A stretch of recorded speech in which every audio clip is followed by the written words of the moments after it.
ज्या धर्मादाय आयुक्तांनी या विक्रीला मंजुरी दिली त्यांनी कायदे नियम सगळे धाब्यावर बसवले आहेत आणि हे धर्मादाय आयुक्त दुसरे तिसरे कोण नसून महाराष्ट्राचे मुख्यमंत्री देवेंद्र फडणवीस यांच्या जवळचे नातेवाईक आहेत।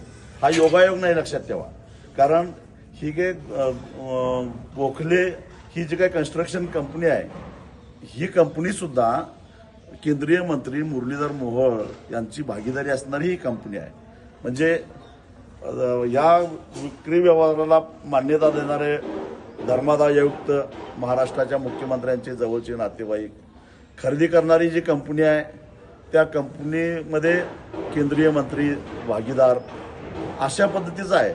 खरेदी व्यवहार झालेला आहे 230 कोटीला आणि या कंपनीनं एक पत्रकार परिषद घेतली आणि त्या पत्रकार परिषदेमध्ये जाहीरपणाने सांगितलं की याच्यातून आम्हाला 3000 कोटी रुपयाची कमाई होणार आहे।